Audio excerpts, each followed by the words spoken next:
जय Jhulelal. सिंधोनिज़म TV जे first episode में तव्हां सभिनीनि जो स्वागत आहे। मां आहियां भारती नारंग। हिकिड़े या ॿिनि देशनि में न पर सॼी दुनिया में कोरोना वायरस जो ख़ौफ़ आहे। हिन जी शुरूआत चाइना जे वुहान शहर मां थी। असांजे आसे पासे में भले ई वधीक हरकत न हूंदी पर वुहान में रहंदड़ माण्हुनि कोरोना वायरस जे करे जेको कुझु फेस कयो आहे ऐं हुन खे मात ॾेई जीत हासिल कई आहे, उन लाइ वुहान जे माण्हुनि खे ऐं हुतां जे हेल्थ वर्कर्स खे असांजो सलाम आहे। असांजो इहो पहिरियों एपिसोड हिकिड़ी डॉक्यूमेंट्री आहे जंहिंमें वुहान जे माण्हुनि छा तकलीफ़ूं फेस कयूं हू ॾेखारियो वियो आहे। हिन एपिसोड जो इंटेंशन कंहिंखे ॾकाइण या पैनिक फैलाइण न आहे पर अवेयरनेस करणु ऐं वुहान जे माण्हुनि खे ट्रिब्यूट ॾियणु असांजो मक़सदु आहे।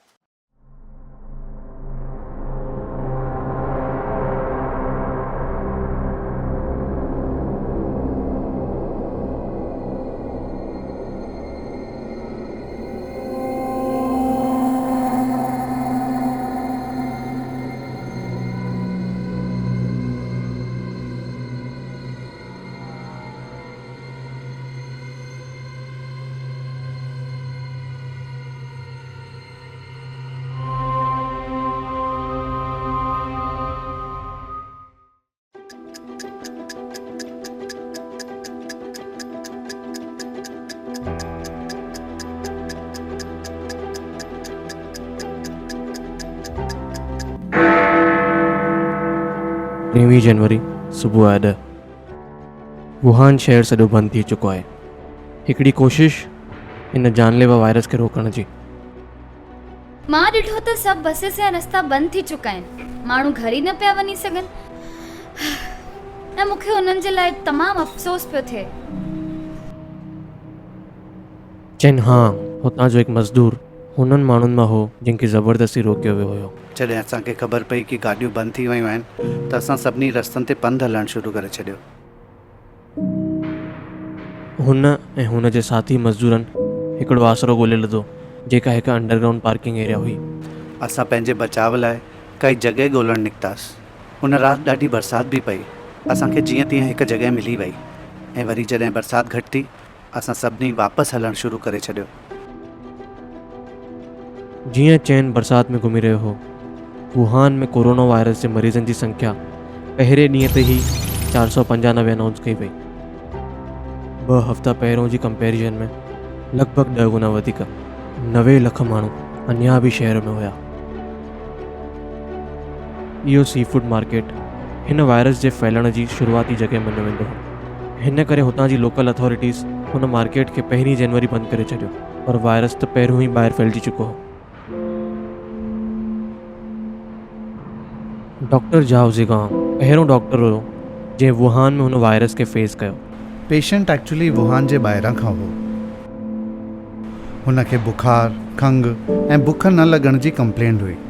CT स्कैन में ख़बर पई त उनखे निमोनिया आहे, पर पहिरीं त इहो सम्झो पियो वञे त इहा बीमारी सिर्फ़ु उन्हनि खे थी सघंदी आहे जंहिंजो हुनान सी फूड मार्केट सां कॉन्टेक्ट थियो हुजे।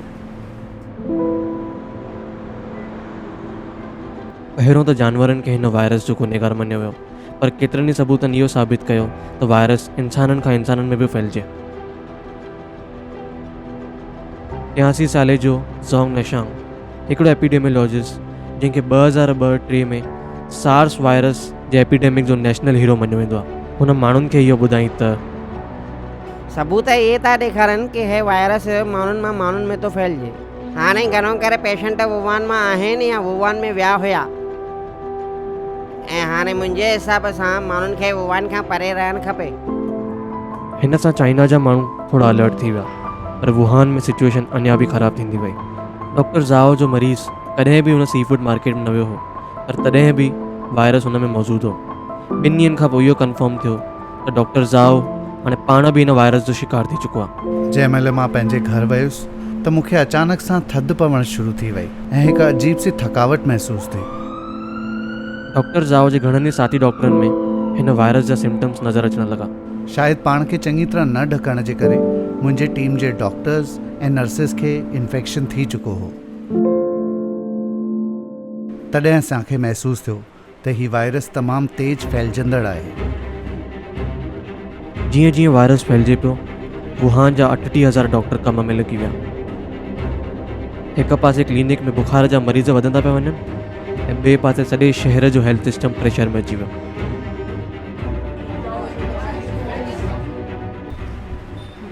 अचानक पेशेंट्स ईअं घेरो लॻाए जमा थी विया। हेॾा माण्हू ॾिसी त चक्कर पिया अचनि, पर हिन जो त कोई अंत ई न हो ऐं असांखे नॉन स्टॉप कमु करिणो हो, पर अञा पेशेंट्स वेटिंग में ई वेठा हुआ। लॉकडाउन जे इमीडिएट ॿिए ॾींहं ते हिकिड़े नए हॉस्पिटल खे तयारु करण जो कमु शुरू थी वियो। द न्यू होशोंग हॉस्पिटल, जंहिंमें 1000 बेड जी कैपेसिटी ख़ासि तरीक़े सां तयारु कई वई कोरोना वायरस जे मरीज़नि खे ठीकु करण लाइ। मुंहिंजे हर ॾींहं जो हिकिड़ो ई टारगेट हुयो त मां वधि में वधि कमु घटि खां घटि टाइम में कयां। पर हिकु नई हॉस्पिटल काफ़ी न हुई, हिन करे ॿी हिकिड़ी इमरजेंसी हॉस्पिटल जंहिंमें 1600 बेड हूंदा उहो प्रोवाइड करण जो प्लान तयारु कयो वियो। असांजे सभिनी मेडिकल वर्करनि खे नए साल जूं ढेर सारी वाधायूं। असां सभु हिन लड़ाई में एकजुट आहियूं ऐं असां हिन वायरस खे ज़रूरु मात ॾींदासीं। चाइनीज़ न्यू ईयर जी शाम, इहे शाम हूंदी आहे पंहिंजे परिवार वारनि सां मिलण लाइ, पर चाइना जा लॻभॻि 1200 मेडिकल वर्कर रवाना थिया वुहान खे मदद करण लाइ। न्यू ईयर जे ॾींहुं president Xi Jinping politburo standing committee जी मीटिंग वरिती। माण्हुनि जी सिहत ऐं सलामती असांजी प्रायोरिटी आहे, इन ॻाल्हि ते ज़ोर ॾिनो वियो ऐं बीमारीअ खे वधीक फैलजण खां रोकण ई सभिनी खां वधीक ज़रूरी कमु आहे।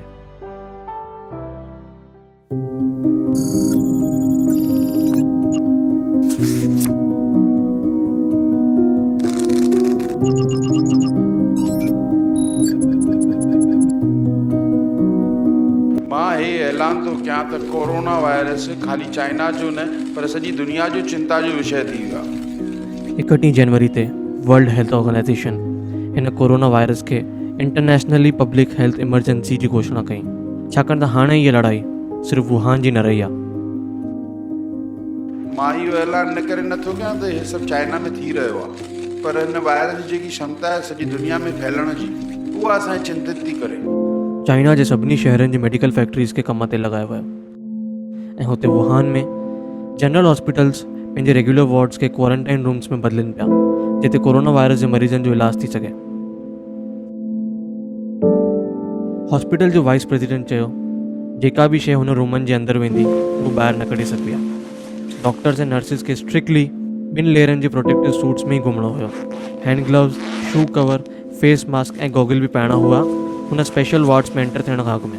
मुंहिंजे मुंहं ते जाम ज़ख़्म आहिनि, जॻह जॻह ते फट निकिरी पिया आहिनि, तंहिं करे बैंडेड थी लॻाइणी पए, न त मां मास्क ऐं गॉगल नथी पाए सघां।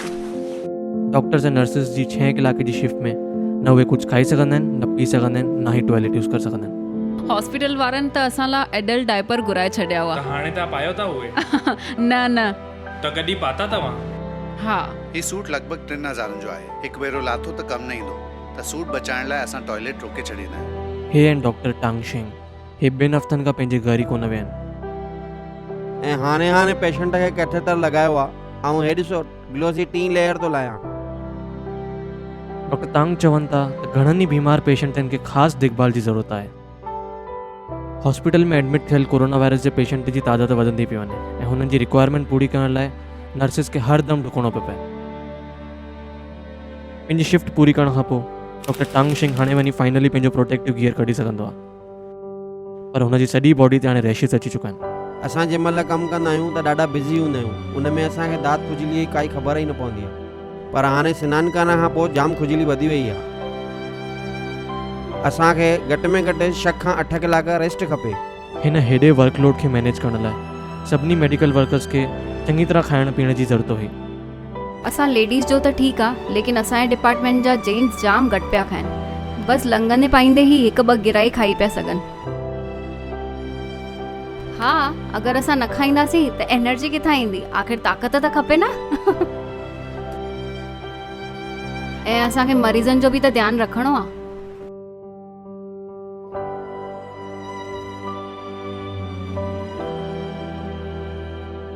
हिते 2 ॼणा हिकु पलंग शेयर कंदा आहियूं ऐं अहिड़ा 4 रूम आहिनि असां वटि। असांखे त पंहिंजी मूड सुठी रखणी आहे न, हीअं उदास वेंदासीं त डिप्रेशन में हली वेंदासीं। अगरि मूड सुठी न रखंदासीं त सिचुएशन हैंडल कीअं कंदासीं? पर हिननि खे हिकु डपु बि आहे। मां कूड़ थी ॻाल्हायां अगरि मां चाहियां थी की मां ॾका नथी। मूंखे मुंहिंजे ॿार ऐं माउ पीउ जी जाम यादि ईंदी आहे। मां पंहिंजे माउ पीउ जी इकलौती धीउ आहियां। अगरि मूंखे कुझु थी वियो त उन्हनि जे मथां छा बीतजंदी? मुंहिंजो ॿार बि अञा जाम नंढो आहे, उनजो छा थींदो? हले रोटी खाधे मुंहिंजा बाबू? थोरो पोयां थी ॻाल्हाए न बेटा, नज़र नथो अची।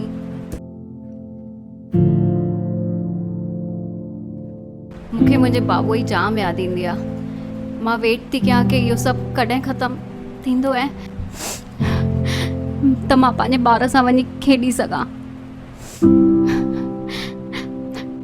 I am sorry.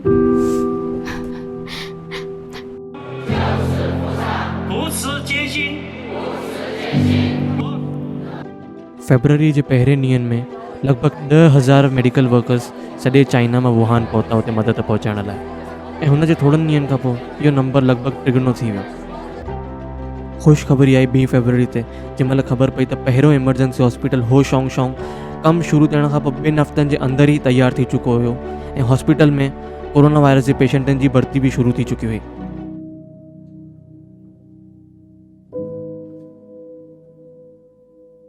पर टेस्टिंग किट्स जी शॉर्टेज जे करे कोरोना वायरस जी कंफर्मेशन जो प्रोसेस काफ़ी स्लो पियो हले, ऐं हॉस्पिटल बेड्स अञा ताईं पूरा न पिया पवनि।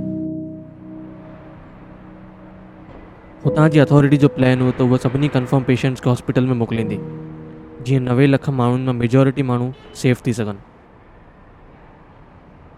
घणेई माण्हू जिन खे वायरस हुयो उहे अञा ताईं ॿाहिरि खुले पिया घुमनि, ऐं वायरस खे फैलण खां रोकण लाइ हुननि माण्हुनि खे अलॻि करणु जाम ज़रूरी हो। हो पहिरियों पंहिंजी ज़ाल सां रहंदो हो, पर जंहिंमहिल असांखे ख़बर पई हुनखे इन्फेक्शन आहे, हुनजी फैमिली घर खां ॿाहिरि हली, हाणे उहो अकेलो ई रहंदो आहे। 5 जनवरी ते 57 साले जो वे चिंग वे कोरोना वायरस निमोनिया लाइ पॉज़िटिव पायो वियो हुयो, ऐं तॾहिं खां ई उहो पंहिंजे घर अकेलो थो रहे। पर क्वारंटीन हॉस्पिटल में हलण खां वे काफ़ी हिचकिचाए पियो। अरे ते मां घर आराम कयां थो न, मूंखे ॿाहिरि इन्फेक्शन अञा थी वेंदो, हवा केॾी ख़राबु आहे ॿाहिरि। घणा ई क्वारंटाइन सेंटर अञा बि खोलिया विया शहर में, ऐं हुननि में हुननि माण्हुनि खे रखियो हुयो जेके पेशेंटनि जा क़रीबी आहिनि, जंहिंखे बुखार जा सिम्टम्स आहिनि या जेके कोरोना वायरस थी सघण जा चांसिस आहिनि।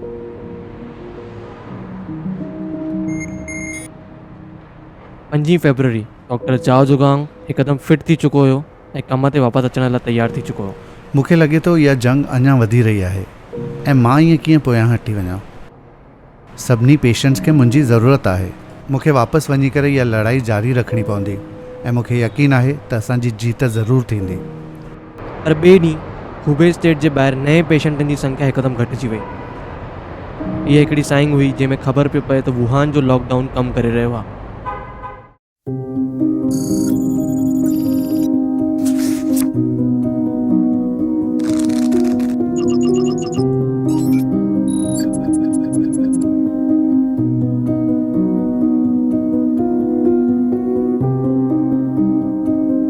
लॉकडाउन जे 3 हफ़्ते ताईं 10,000 खां मथे केस कंफर्म थी चुका, ऐं इहो अनुमान हुयो त 1,000 लखे अञा बि वुहान में हूंदा, पर 200 खां बि घटि हॉस्पिटल बेड्स अवेलेबल हुया।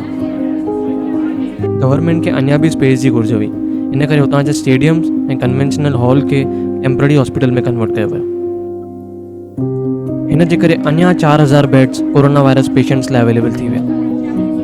इहे टेम्पररी हॉस्पिटल हुननि पेशेंट्स लाइ हुया जिन खे वधीक तकलीफ़ न हुई ऐं पंहिंजो ख़्यालु पाण रखी पिया सघनि। हिते तव्हांखे सभु कोऑपरेट कनि था? हलंदो, हिन सिचुएशन में हिक ॿिए खे साथ ॾेई हलणो आहे। ऐं टॉयलेट वग़ैरह? हो बि ठीकु आहे, लाइनुनि में बीहणो थो पए। ऐं लॻभॻि तव्हांखे घणी देरि बीहणो पवंदो आहे? टॉयलेट लाइ त एॾी वॾी लाइन न आहे, पर गरम पाणीअ लाइ जाम देरि थो बीहणो पए लाइनुनि में। हिन देश असांखे बचाइण लाइ जाम महिनत कई आहे, पर हितां जे लोकल ऑफिसरनि शुरूआत में ॾाढी लापरवाही कई। 今年很多人都在缅怀一位医生李文亮。 वुहान जे local doctor Li van Lang हिकिड़ो महीनो पहिरियों ई सभिनी खे अलर्ट करण जी कोशिशि कई हुई वायरस जे बारे में, पर हुतां जी लोकल अथॉरिटीज़ हुनखे बिल्कुलु बि सीरियसली न खयों, ऐं डॉक्टर पाण बीमार थी पियो।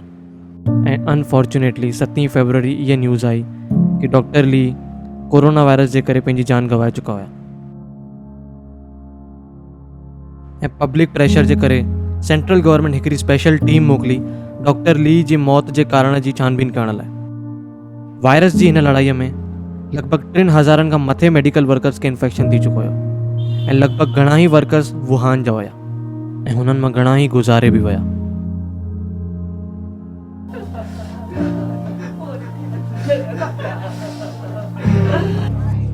हिकु पासे डॉक्टर्स ऐं नर्सिस पंहिंजे जान खे जोखिम में विझी हिन वायरस सां लड़ाई पिया कनि ऐं हुतां ॿिए पासे वुहान जा शहरवासी हिन सिचुएशन खे कंट्रोल करण लाइ पंहिंजो फ़र्ज़ु निभाइण में लॻी विया। ग्लव्स ऐं प्रोटेक्शन सूट्स जी डोनेशन सॼे चाइना ऐं चाइना जे अलावा अलाए घणनि ई देशनि मां अचणु शुरू थी वई, पर हिननि जी डिस्ट्रीब्यूशन जाम वॾो चैलेंज आहे। पर हिते अची थी वू यांग, हिकु 2 ॿारनि जी माउ, लोकल स्पा जी ओनर ऐं हिकिड़ी वॉलंटियर बि। हेलो डायरेक्टर हाउ, तव्हांजो कुझु मेडिकल जो सामान डिलीवरी आहे, वो किथे ॾियणो आहे? हा, असां चौथी गेट तां एंटर कयूं था। हा, राइट टर्न खां पोइ कोई अचे थो डिलीवरी खणण लाइ?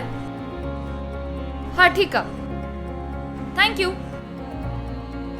डिलीवरी करणु बिल्कुलु ईज़ी न हुयो। हिकिड़ी एंट्रेंस ॻोल्हण में घणो ई टाइम पियो हली वञे छाकाणि त सभई गेट्स पब्लिक लाइ बंदि थी चुका हुया वायरस खे फैलण खां रोकण लाइ। जंहिं महिल असां हुते पहुतासीं डॉक्टर्स ऑलरेडी हुते वेट पिया कनि। हे त बसि हाणे थोरा ई ॾींहं हलंदा। मास्क ऐं प्रोटेक्टिव गियर्स जी डिमांड वधी रही आहे। बाक़ी सभु ठीकु आहे। हाणे सभिनी खां वधीक मेडिकल मास्क जी ज़रूरत आहे। डॉक्टर वू खे 2400 मास्कनि जी हाणे डिलीवरी मिली, पर हाणे ओतिरा बि मिलण जाम मुश्किल थी विया आहिनि ऐं वॉलंटियर्स जी फैमिली में काफ़ी नाराज़गी नज़र आई हिन जे करे। कुझु फैमिली सपोर्ट कनि थियूं पर कुझु नथियूं कनि। उहे वॉलंटियर्स अलॻि था रहनि, उन्हनि जा ॿार ऐं उन्हनि जी फैमिली ॿिए किथे थियूं रहनि। मुंहिंजे घर में मुंहिंजा 2 ॿार ऐं माउ पीउ आहिनि। उहे मूंखे सपोर्ट न कंदा आहिनि इन कम में, पर मां उन्हनि खे ज़िद कंदी आहियां, मूंखे इहो नेक कमु करणु ॾियो। अहिड़ा जाम माण्हू आहिनि जंहिंखे असांजी मदद जी ज़रूरत आहे। मां जॾहिं घर वापसि वेंदी आहियां मां पाण खे अकेलो करे छॾींदी आहियां। हेलो, हा ॿुधायो। हिन मुश्किल घड़ी जे टाइम में कुरियर जाम ज़रूरी आहिनि ऐं हुननि मां असां कुझु माण्हुनि सां मिलियासीं जेके कुरियर डिलीवरी पिया कनि मेडिकल इक्विपमेंट्स जी। सिर्फ़ु 3 एक्सप्रेस कुरियर कंपनीज़ जी सर्विसिस चालू आहियूं ऐं उहे बि सिर्फ़ु मेडिकल रिलेटेड शयुनि जी ॾे वठ लाइ। हिन बीमारीअ जे महामारीअ में बि असां ॿाहिरि निकिरी करे सर्विस प्रोवाइड कयूं था ऐं असांखे हिन ॻाल्हि ते नाज़ आहे। 12 फरवरी 10,000 खां बि मथे नवनि केसनि जी घोषणा कई वई।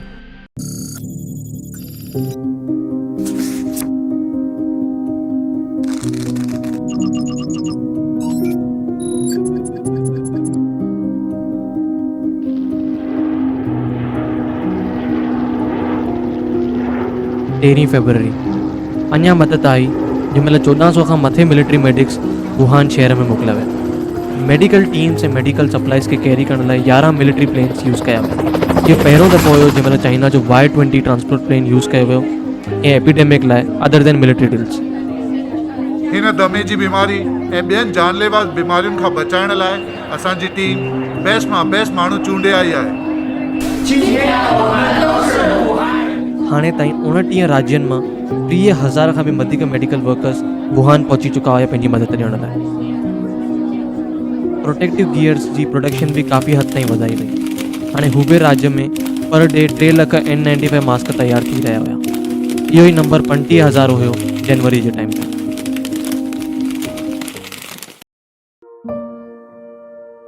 सत्रहीं फरवरी ते वुहान चयो त शहर हाणे हुननि माण्हुनि खे अलॻि करे चुको आहे जेके वायरस फैलाए सघंदा हुया। ऐं इहो हिननि कीअं कयो? हर हिकु वटि वञी, घर घर वञी, हर घर वञी। हेलो, कोई आहे अंदरि? अॼु असांखे हिन बिल्डिंग जो हर हिकु दर खड़काइणो आहे। कल्ह त मुंहिंजी साहेड़ीअ जो हथ ई ॻाढ़ो थी वियो दर खड़काए खड़काए।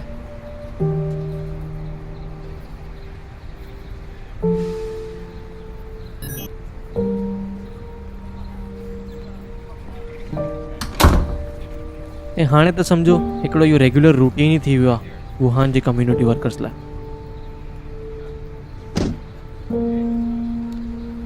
तंदुरुस्त माण्हुनि खे हिन वायरस खां बचाइण लाइ सिटीअ में अञा बि स्ट्रिक्ट मेजर्स खयां विया आहिनि। कोई बि पंहिंजे घरां ॿाहिरि न निकिरंदो, इहे ऑर्डर्स निकिरी चुका आहिनि। सिर्फ़ु जेके माण्हू हिन मेडिकल इमरजेंसी रिलेटेड जॉब था कनि हुननि खे ई परमिशन आहे ॿाहिरि निकिरण जी। राशन जे सॼे सामान जी परचेसिंग ऑनलाइन थी रही आहे ऐं हिन जी डिलीवरी सभिनी जे गेट ते थी रखी वई वञे।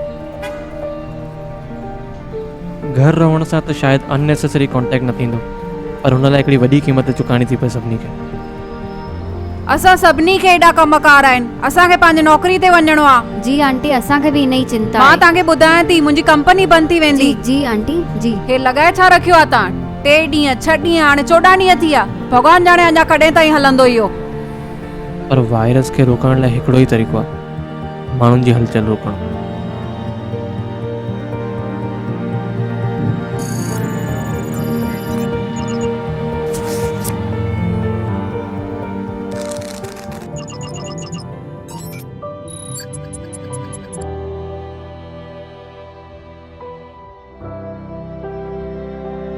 हिन सिचुएशन खे हर तरफ़ खां ॾिसी करे असांजी जॉइंट कमीशन इहो वीचार कयो आहे त जेके बि चाइना हिन बीमारी खे रोकण लाइ ठोस क़दम खयां आहिनि उहे ॾाढा क़ाबिल तारीफ़ आहिनि। वुहान जे माण्हुनि खे मां इहो चवणु चाहींदुमि कि सॼी दुनिया तव्हां जी कर्ज़दार आहे, ऐं जॾहिं इहा बीमारी पूरी थी वेंदी त असां कोई हिकु मौक़ो ॻोल्हे करे तव्हां सभिनी जो शुक्रिया अदा कंदासीं। असां मां चङनि माण्हुनि तकलीफ़ूं फेस कयूं, पर वुहान जे शहर जे माण्हुनि कुझु वधीक ई ॾिठो ऐं अञा ताईं वेठा फेस कनि था।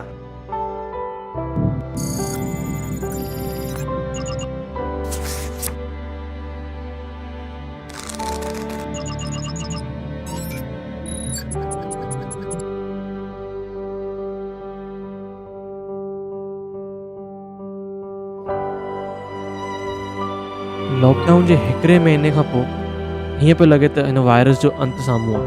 हर हिकु राज्य में कोरोना वायरस जा केस तमामु घटिजी विया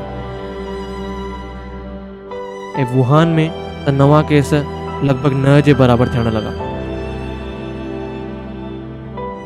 ऐं हाणे डॉक्टरनि खे चङो टाइम न पियो लॻे कोई बि केस सुञाणण में। पर तॾहिं बि डॉक्टर्स ऐं नर्सिस अञा रिलैक्स न पिया करे सघनि, पर सॼो देश हुननि सां गॾु हुयो। असांखे असांजे देश चाइना जाम सपोर्ट कई ऐं उन जे करे असांजे लाइफ में जाम सुधार अची वियो ऐं हिन मदद लाइ असां तहे दिलि सां शुक्रगुज़ार आहियूं। पहिरियों त असांखे ईअं पियो लॻे कि असां वुहान वासी अकेले ई था हीअ लड़ाई लड़ूं, पर पोइ ख़बर पई त सॼो देश असांजे मदद में लॻो पियो आहे। मूंखे लॻे थो हीउ सभु जेको थी रहियो आहे हिन जूं यादियूं गहरियूं रहंदियूं। पर जंग अञा पूरी न थी आहे। माण्हू हाणे हुन टाइम जो वेट था कनि जंहिं महिल हिननि जी ज़िंदगी ऐं उहो प्यार वापसि खां शुरू थी वञे। चवंदा आहिनि त दुनिया में अगरि पापनि जो घड़ो भरिजी वेंदो आहे त हर जॻह ते तबाही, खौफ़ ऐं बीमारियूं अची वेंदियूं आहिनि, पर हिकिड़ी शइ आहे जेका हिन सभिनी खे मात ॾेई सघंदी आहे, उहा आहे असांजी उमेद। जेसिताईं असां में उमेद आहे तेसिताईं का बि तबाही असांजो कुझु न बिगाड़े सघंदी।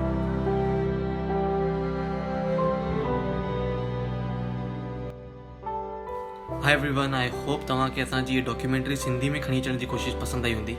जंहिं महिल असां हिन ते कमु पिया कयूं तंहिं महिल त सिर्फ़ु हालात वुहान में ई हुया, बट हाणे almost Europe, USA and India में बि पहुची वई आहे। काफ़ी माण्हू हुनखे सीरियसली नथा खणनि, पर हीअ सिचुएशन काफ़ी सीरियस आहे, त असां लाइ सुठो थींदो अगरि असां हिनखे जल्दी सीरियसली खणंदासीं। भले ई इंडिया में असांखे आसे पासे में कुझु वधीक नज़र नथो अचे, बट जिते जिते इहो थियो आहे या तव्हां अगरि जेको डॉक्यूमेंट्री में ॾिठो हूंदो त तव्हांजे साम्हूं सबूत आहिनि। सो आई होप तव्हां इहा रिस्पॉन्सिबिलिटी निभाईंदो घर वेही करे, एंड हर थोड़ी देर में हथ धोईंदा रहो एंड अननेसेसरी काई बि शइ हथ न लॻायो, एंड अगरि काई तकलीफ़ थिए थी त ज़रूरु चेकअप कराइजो।